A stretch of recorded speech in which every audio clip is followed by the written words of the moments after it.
Log in करा मुंबईतक.in वर। आज जवळपास 1 वर्षानंतर दिल्लीमध्ये आलेलो आहे। हेतू सर्वांना कल्पना आहे, तो जाहीर करूनच आलो होतो। आपल्या देशाच्या माननीय पंतप्रधानांना भेटण्यासाठीच आम्ही तिघही इथे आलो। सोबत आपल्या राज्याचे मुख्य सचिव देखील आहेत आणि भेट ही अधिकृत होती। येण्याचं कारणही आपल्याला सर्वांना माहिती होतं। राज्याचे जे काही प्रमुख विषय आहेत त्या विषयाची सूचीसुद्धा माझ्या हातात आहे की कोणत्या विषयावरती कोणत्या विषयासाठी आम्ही त्यांना भेटलो।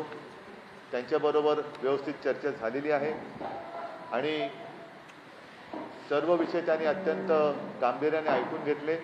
त्याबद्दल विस्तृत पत्रसुद्धा आम्ही दिलेली आहेत प्रत्येक विषयाची आणि त्यांच्याकडनं आम्हाला अपेक्षा आहेत की राज्याचे जे विषय आम्ही त्यांच्याकडे मांडलेले आहेत त्यांनी स्वतः आम्हाला सांगितले की मी माहिती घेतो, नक्की माहिती घेतो आणि लक्ष घालतो। आम्हाला जे विषय आम्ही त्यांच्याकडे मांडलेले आहेत ते सकारात्मक पद्धतीने ते सोडवतील अशी अपेक्षा आहे, विश्वास आहे। आता हे विषय कोणते कोणते त्याची मी केवळ एक सूची वाचतो। अधिक माहिती पाहिजे तर त्या विषयाची माझ्यासोबत माननीय उपमुख्यमंत्री महोदय आहेत, अशोकरावसुद्धा आहेत, मुख्य सचिव देखील आहेत। तर ही या विषयाची सूची मी आपल्याला सांगतो। एक तर सर्वांना कल्पना आहे की राज्यामध्ये जे संवेदनशील विषय आहेत त्याच्यामध्ये एक विषय नक्कीच मराठा आरक्षणाचा आहे, ज्याच्याबद्दल सर्वोच्च न्यायालयाने निकाल दिलेला आहे आणि त्याबद्दल आणखीन आपल्याला माहिती असेल तर अशोकराव सांगतीलच। तसाच दुसरा एक महत्त्वाचा विषय आहे तो इतर मागासवर्गीयांचं पंचायत राज संस्थेच्या निवडणुकीतील राजकीय आरक्षण त्याहीबद्दल एक कोर्टाचा निर्णय लागलेला आहे। त्याहीबद्दल आम्ही सांगितलं कारण हा विषय संपूर्ण देशाचा होऊ शकतो। तर देशामध्ये हा विषय वाढू शकतो आणि हा देशपातळीवरचा विषय आहे। नंतरचा एक आहे तो मागासवर्गीयांचे बढतीमधील आरक्षण हा एक विषय आहे। नंतर चौथा विषय जो आहे तो म्हणजे मेट्रो कार शेडसाठी कांजूरमार्ग येथील जागेची उपलब्धता, त्याच्याबद्दल एक चर्चा झालेली आहे। साहजिकच आहे जो विषय नेहमी चर्चेला जातो तो म्हणजे जीएसटीचं येणं, हे वेळेवर येणं, याच्यासाठी सुद्धा आम्ही त्यांना विनंती केलेली आहे। आणखीन एक जो महत्त्वाचा विषय आहे तो शेतकऱ्यांच्या आयुष्याशी निगडीत आहे, ते म्हणजे पीक कर्ज जसं असतं तसं पीक विमा। त्या विम्याबद्दल ज्या काही अटीतटी शर्ती आहेत, आपल्याला कल्पना असेल की महाराष्ट्रामध्ये बीड मॉडेल एक आम्ही केलेलं आहे, बीडचं मॉडेल। त्या अनुषंगाने त्याही सूचना आम्ही त्यांना सांगितलेत की आपण तशा सूचना आपण यांना द्याव्या। नंतर राज्यामध्ये बल्क ड्रग पार्क त्या स्पर्धात्मक निविदेस मंजुरीसाठी हा एक विषय, त्याच्याबद्दल त्यांच्याशी बोललेलो आहे। महत्त्वाचा विषय जो मी किंवा आम्ही मुंबईमध्ये बोललेलो आहोत आणि तिथून सुद्धा त्यांना विनंती केली होती ती आज प्रत्यक्ष भेटून केली।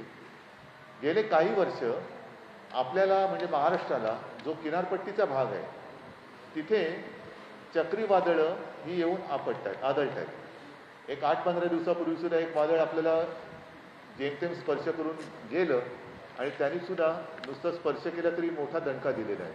तर अशा वेळेला जी मदत असते त्या मदतीचे निकष हे आता जुने झालेले आहेत। NDRF चे जे असतात नॉर्म ते बदलणं हे गरजेचं आहे, कारण ती मदत ही अपुरी पडते। राज्य सरकारने गेल्याही वेळेला निकष बदलून जे निकष आहेत NDRFचे त्याच्यापेक्षा अधिक मदत गेल्याही वेळेला केली, याही वेळेला केली, पण हे निकष मुळामध्ये NDRFचे बदलले गेले पाहिजे। 9वा विषय जो आहे तो 14व्या वित्त आयोगातील थकीत निधी तो मिळण्यासाठी एक आहे शहरी स्थानिक संस्थांसाठी। तसंच 14व्या वित्त आयोगातील थकीत निधीची परफॉर्मन्स ग्रँटी हा बोललो तोच विषय आहे। आणि आणखीन एक महत्त्वाचा विषय जो प्रत्येकाचे एक दिवस असतात, पर्यावरण दिन असतो, आणखीन काही दिन असतो, तसं आपल्याला सर्वांना कल्पना आहे की एक मराठी भाषा दिन असतो। तो मराठी भाषा दिन आल्यानंतर मराठी भाषेला अभिजात भाषेचा दर्जा मिळाला पाहिजे अशी तेव्हा एक तिकडे चर्चा होते। तर तोही जो प्रश्न केंद्र सरकारच्या दरबारी प्रलंबित आहे त्याहीबद्दल आम्ही विनंती केलेली आहे की राज्य सरकारकडून बरीचशी माहिती दिली गेलेली आहे, आणखीन काय माहिती पाहिजे असेल तर तीही आम्ही देऊ, पण मराठी भाषेला अभिजात भाषेचा दर्जा देण्याबद्दल लवकरात लवकर आपण सूचना द्या. तर अशा सगळ्या विषयांवरती त्यांच्याशी विस्तृतपणाने चर्चा झालेली आहे. आणि जसं मी म्हटलं की ह्या सर्व बाबतीमध्ये आम्ही पत्रसुद्धा दिलेली आहेत. त्यांनी सांगितलेलं आहे की मी याच्यात नक्की माहिती घेतो आणि लक्ष घालतो. तर आम्हाला आशा आहे, अपेक्षा आहे आणि विश्वास आहे की लवकरात लवकर त्यांच्याकडनं याच्या सर्व बाबतीत सकारात्मक निर्णय होतील.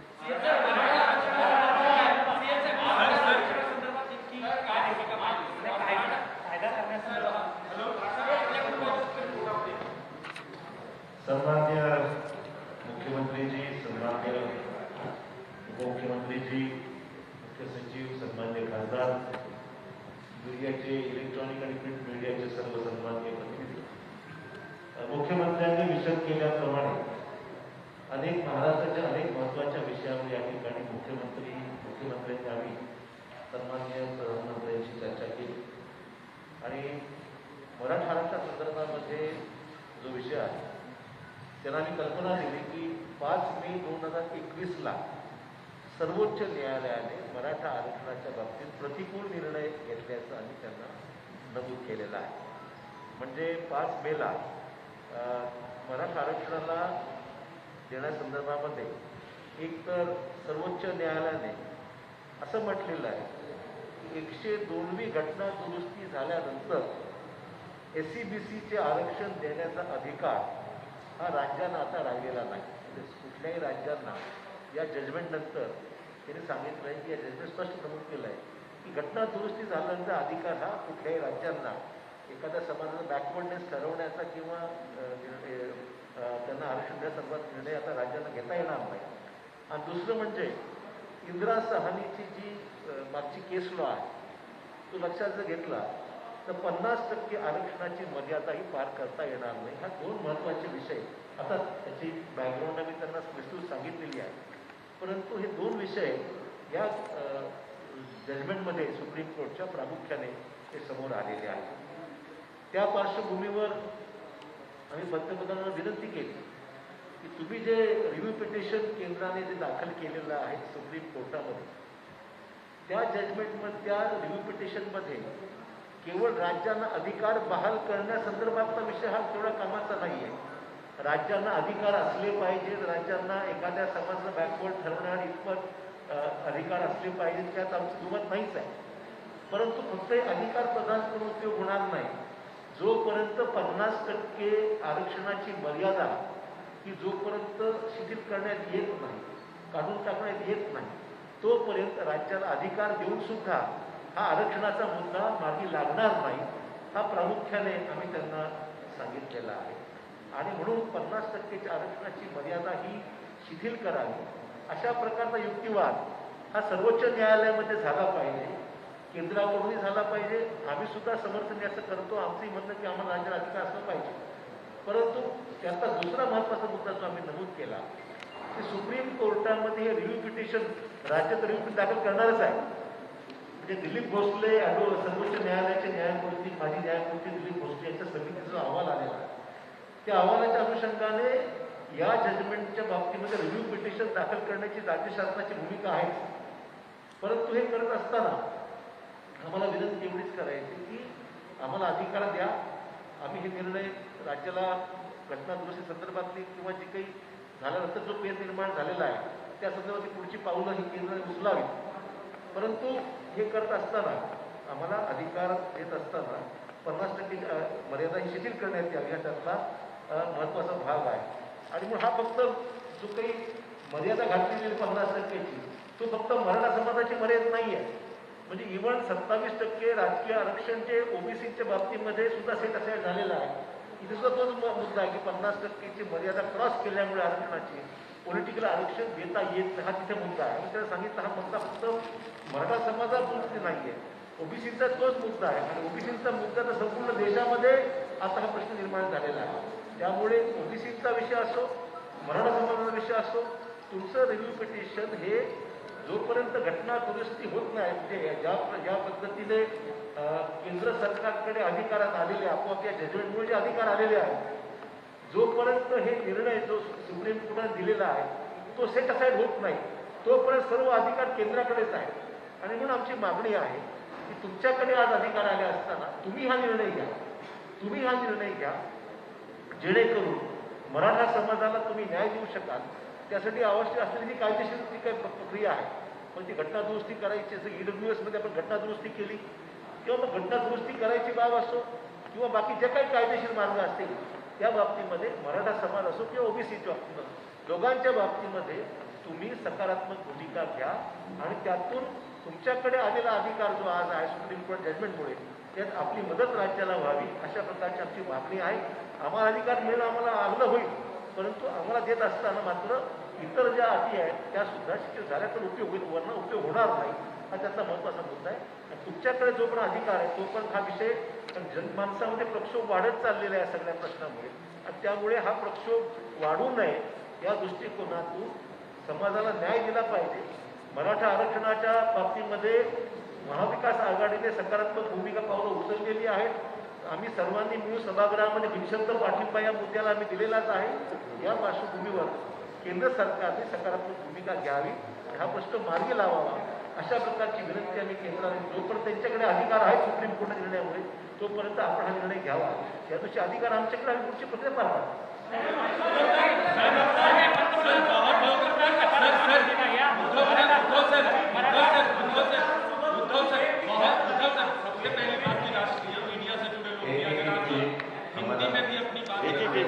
आता अशोकरावांनी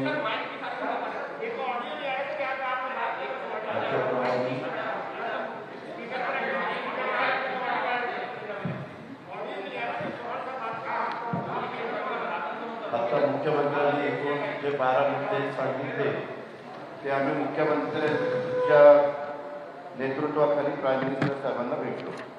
त्यामध्ये 12 मुद्द्यामध्ये आम्हाला 11ला वेळ दिली होती. जवळपास 12:30पर्यंत 1.5 तास त्या विषयाच्या संदर्भामध्ये चर्चा झाली.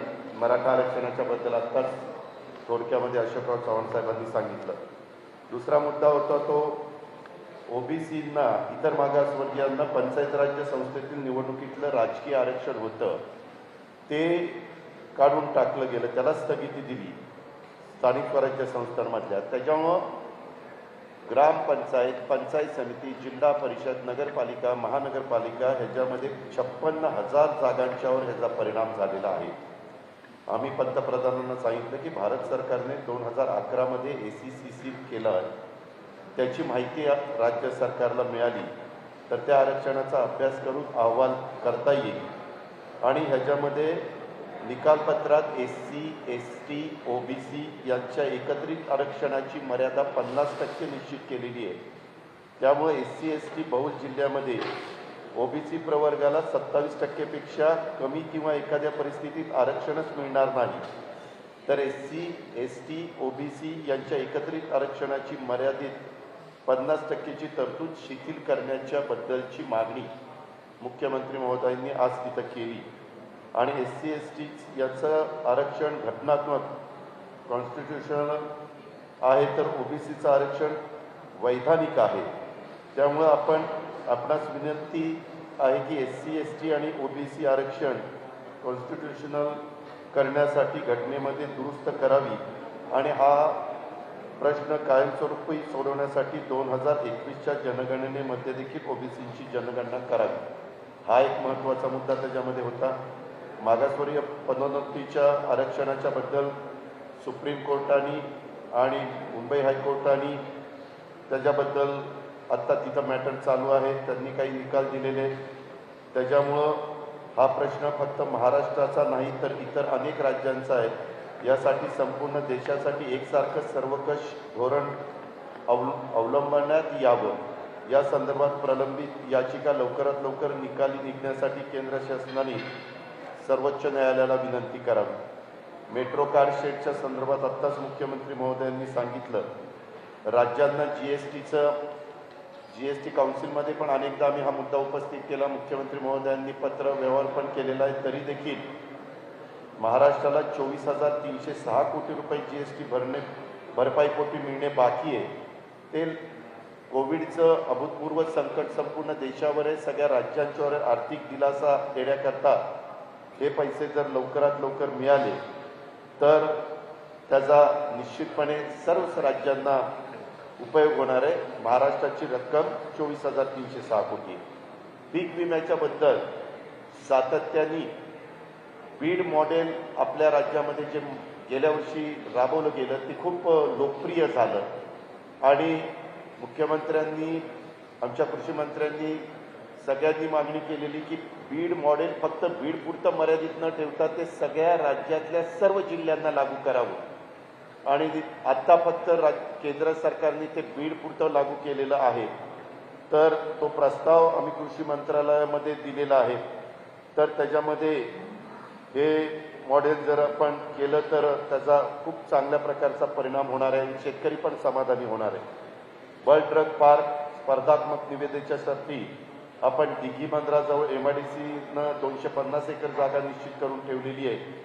ते बल्क ड्रग पार्क लवकरात लवकर महाराष्ट्रासाठी मंजूर करावं. 1,000 कोटी रुपयाचं अर्थसहाय्य देखील त्याकरता द्यावं. हा पार्क सुरू झाला तर औषध निर्मितीस मोठं प्रोत्साहन मिळणार आहे आणि राज्य सरकारने हे बल्क ड्रग पार्कसाठी काही प्रोत्साहन देखील जाहीर केलेली आहेत. त्याच्यात केंद्राची पण सहकार्य जर राहिलं तर आणखी ते चांगलं होईल. नैसर्गिक आपत्ती जे NDRF आणि SDRF ह्या जे निकष 2015 साली केले, त्याच्यानंतर महाराष्ट्रात नैसर्गिक चक्रीवादळ आलं, निसर्ग चक्रीवादळ आलं, दुसरं तोक्ते चक्रीवादळ आलं. त्यामध्ये मुख्यमंत्र्यांनी NDRF आणि SDRFच्या पेक्षा 3.5 पट जास्त शेतकऱ्यांना देण्याचा निर्णय घेतला आणि गव्हर्नमेंट ऑफ इंडियाचे नॉर्म बाजूला ठेवून अधिकची रक्कम महाराष्ट्र सरकारने त्याच्यामध्ये घातली. तर मुख्यमंत्र्यांनी आज त्यांना सांगितलं की 2015चे नॉर्म्स आता आपण 2021 मध्ये आहोत, तर ते आता तुम्ही बदला. ते बदलण्याची नितांत गरज आहे आणि केंद्राने याचा विचार करून त्याच्यामध्ये मार्ग काढावा. तसंच गेल्या 5 वर्षामध्ये महाराष्ट्रामध्ये 4 वेळेला चक्रीवादळं आली आणि चक्रीवादळं वारंवार येत असल्यामुळं सिंधुदुर्ग, रत्नागिरी, रायगड, ठाणे, पालघर, मुंबई हा जो काही समुद्र किनारा आहे, या समुद्र किनाऱ्याला काही गोष्टी अशा केल्या पाहिजेत की त्या परमनंट झाल्या पाहिजेत. मुख्यमंत्र्यांनी त्याच्याबद्दलची बैठक घेतली आणि त्याच्यात अंडरग्राऊंड केबल, विद्युत वाहिनी ते टाकायला सांगितल्यात. स्थलांतरित नागरिकांना निवारे उभारणे, पक्के निवारे उभारायचे, किनारा संरक्षण भिंत बांधणे, त्या पायाभूत सुविधा द्यायची गरज आहे. त्याला 5,000 कोटी रुपये लागतात. आमचं म्हणणं की प्रत्येक वेळेस NDRF, SDRFचे पैसे आणि काही राज्य सरकारचे पैसे हे कायमचं दुखणं दूर करण्याच्या करता गेले अनेक वर्षाचा अनुभव लक्षात घेऊन काय केलं पाहिजे त्याचा अतिशय चांगल्या प्रकारचा आराखडा आम्ही तयार केलेला आहे आणि तशा प्रकारच्या सूचना पण केंद्राकडनं आलेल्या होत्या. तर त्याला 5,000 कोटी रुपयाची मदत ही द्यावी.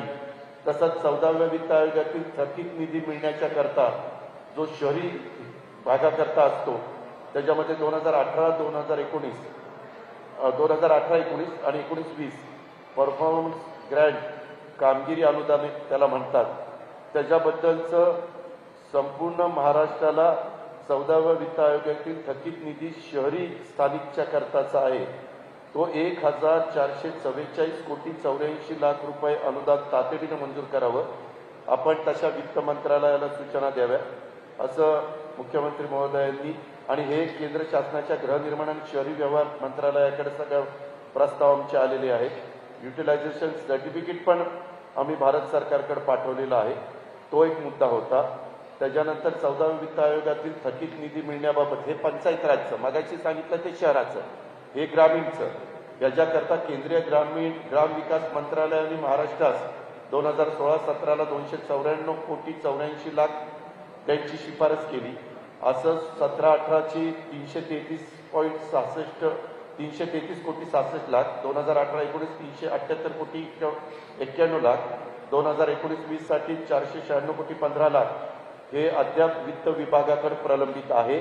आम्ही विनंती मुख्यमंत्र्यांनी महाराष्ट्राच्या वतीनं केली की 1,208 कोटी 72 लाख रुपये थकीत निधी तातडीनं मंजूर करावा आणि तशा प्रकारच्या सूचना प्राईम मिनिस्टर साहेबांनी वित्त विभागाला द्याव्या भारत सरकारच्या. आणि मराठी भाषेचा भाषेचा दर्जा देण्याच्या बाबत याच्यामध्ये बऱ्याचदा तशा पद्धतीनं सातत्याने विधिमंडळामध्ये मागणी येत होती आणि तशा प्रकारची मागणी आज मुख्यमंत्री महोदयांनी ही प्राईम मिनिस्टर साहेबांना त्या ठिकाणी केली आणि त्यांना सांगितलं की मराठी भाषेच्या करता आपण तातडीनं क्लासिकल लँग्वेज ह्याच्यामध्ये ह्याचा स्टेटस त्या ठिकाणी द्यावा. आणि तसंच 12वा विषय मुख्यमंत्र्यांनी त्यांना सांगितलं, राज्यपाल नियुक्त 12 जागा, रीतसर गव्हर्नमेंट पूर्ण बहुमतात आहे, जो काही ठराव कॅबिनेटला करावा लागतो तो केला. आम्ही राज्यपाल महोदयांना भेटलो. आता एका व्यक्तीने PIL मुंबई हायकोर्टामध्ये दाखल केलेली आहे. आमच्या माहितीप्रमाणे त्याच्याकरता ॲफिडेव्हिट करून द्यायला सांगितलेलं आहे. तर या 12 जागा जवळपास आता 8 महिने झाले. तर त्याच्याबद्दलच्या सूचना प्राईम मिनिस्टरनी साहेबांनी गव्हर्नर साहेबांना कराव्यात की बाबा हे रितसर त्यांचा प्रस्ताव आहे, बहुमत आहे त्या सरकारला आणि कॅबिनेटने ठराव केलेला आहे. नियमावलीमध्ये जशा प्रकारचे व्यक्ती निवडताना गोष्टी असाव्या लागतात त्या सगळ्याचा अंतर्भाव त्याच्यामध्ये केलेला आहे. तर तोही मुद्दा आता ते 12 नामनियुक्त सदस्य विधान परिषदेचे करावेत. असे 12 मुद्दे पंतप्रधानांना मुख्यमंत्र्यांनी आणि आम्ही सगळ्यांनी सांगितले.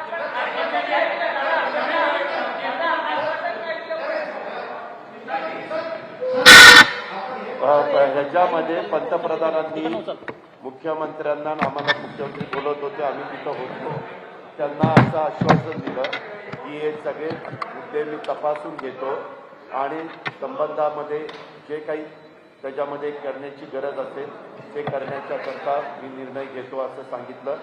चर्चा अशी अतिशय समाधानकारक झाली.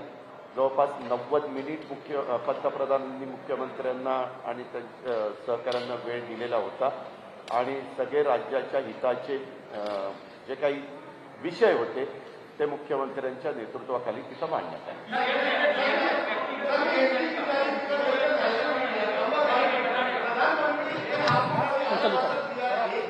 एक मिनिट मगाशी अजितराव बोलत होते त्यावेळेला हे सगळं माझ्यासमोर होतं. सॉरी, मैं हमारे मीडिया के लोगों से दोबारा रिपीट इसलिए करता हूं, शायद मेरे सामने माइक नहीं था उस वक्त.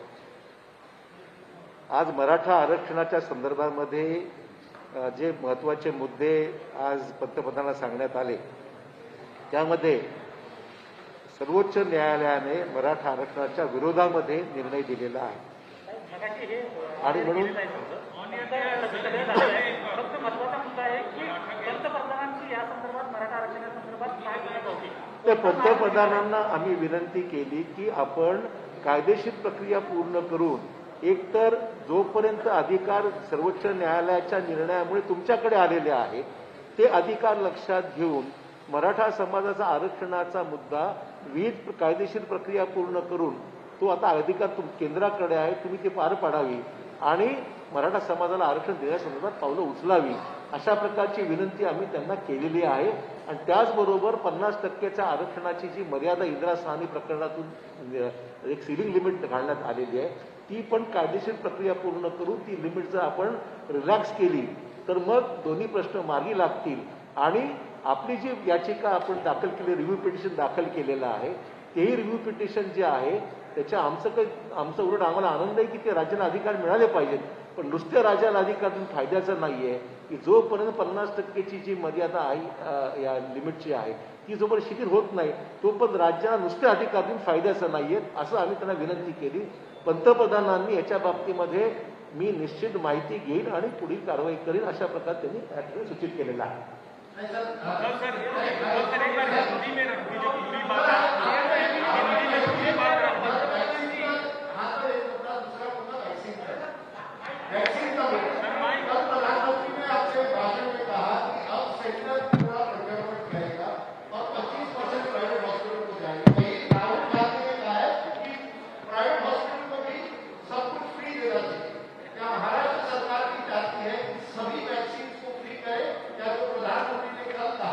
उससे आप बिल्कुल सहमत हैं. आप किस तरह से देखते हैं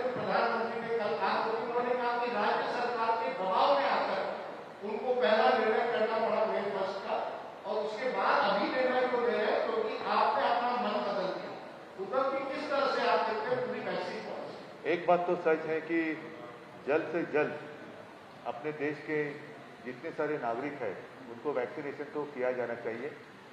और बीच में जैसे आपने कहा 18 to 44 केंद्र सरकार ने ये जिम्मेदारी राज्यों के ऊपर सौंपी थी और हमने भी तैयारी की थी। मैंने तो कई बार कहा था कि उम्र के हिसाब से देखें तो 18 से लेकर 44 इस उम्र में महाराष्ट्र में लगभग 6 करोड़ की आबादी है और उसके लिए 12 करोड़ डोज लगने वाले हैं, क्योंकि एक बार में 2 बार देना पड़ता है। तो उसके लिए हमने पूंजी भी तैयार रखी है। और जब भी वैक्सीनेशन हमने शुरुआत भी की थी, लेकिन उसका जो सप्लाई है वो ठीक नहीं रहा, बीच में खंडित होते रहा। और कल प्रधानमंत्री जी ने सारी जिम्मेदारी फिर से एक बार केंद्र के ऊपर ली है, तो स्वाभाविक है हम उनको धन्यवाद देना चाहते हैं और अपेक्षा करते हैं कि बीच में जो सारी रुकावटें आ रही थी वो रुकावटें अब दूर हो जाएगी और जल्द से जल्द सिर्फ महाराष्ट्र ही नहीं, अपना पूरा हिंदुस्तान और उसके नागरिक हैं उनको पूरा टीकाकरण हो जाएगा। उसको सबको फ्री देना चाहिए, जैसे राहुल गांधी को कहा है कि सबको फ्री देना चाहिए। नहीं, सबको फ्री मिलना चाहिए तो उनका अधिकार और जरूरत। आज अगर कोविड से बाहर निकलना है तो तुरंत वैक्सीनेशन की जरूरत है। फ्री देना तो अच्छी बात है, लेकिन अगर कुछ मान लो कि कुछ लोग लेना चाहते हैं तो ले सकते हैं, जैसे कि वो सब्सिडी की बात हुई थी बीच में।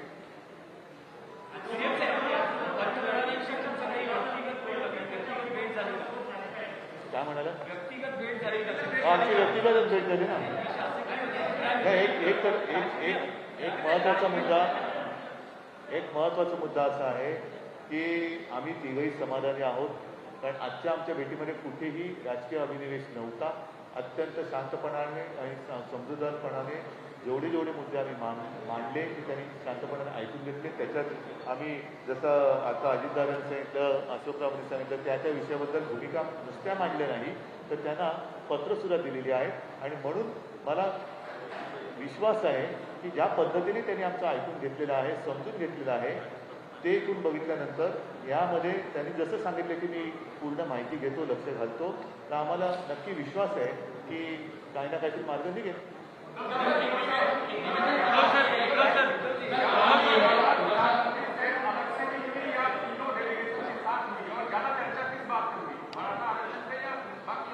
नहीं, सारे मुद्दों पर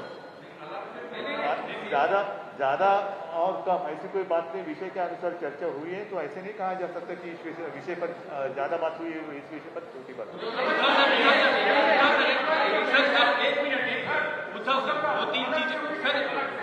उद्धव सर, क्या आप लोग की अलग मुलाकात हुई है, हाँ या ना?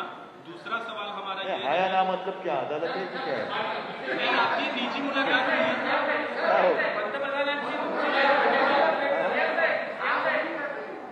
नहीं, हाँ या ना का मतलब क्या, अदालत आप प्रतिनिधि मंडल के साथ मिले हैं? सुनो, ऐसा है कि ये बात कभी मैंने छुपाई नहीं और छुपाने की आवश्यकता नहीं।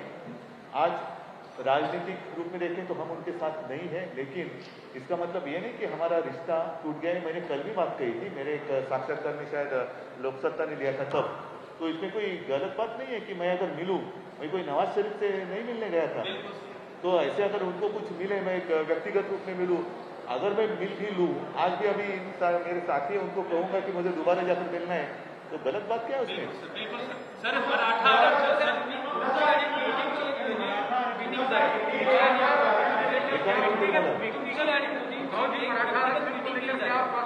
ऐका एक नाही, आता याच्यामध्ये गेल्या वर्षभर त्यांचे काही वेळेला जसं आता टोपते वादळ आलं, मधल्या काळामध्ये मी सांगितलं त्यांचा फोन आला आणि त्यांनी सांगितलं की सरकार तुमचं कोविडच्या काळात चांगलं, हे व्यक्तिगतच बोलणं होतं।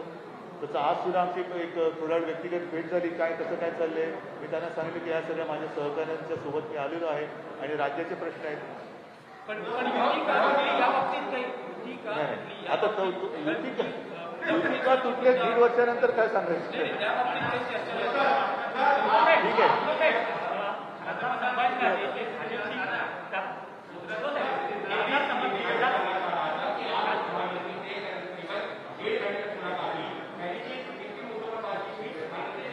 अरे भाई साहब, जैसे जैसे अभी अभी सारी बातें बताई, मैं एक बार फिर से पढ़ता हूँ, शायद आपको चाहिए तो। सर हिंदी में कोई नहीं सुनेगा मराठा आरक्षण की। ठीक है, एक मिनट, मैं आपके लिए जानना चाहते हैं ठीक आहे, मला वाटतं आपण रिपीट. धन्यवाद. लॉग इन करा मुंबईतक.in वर.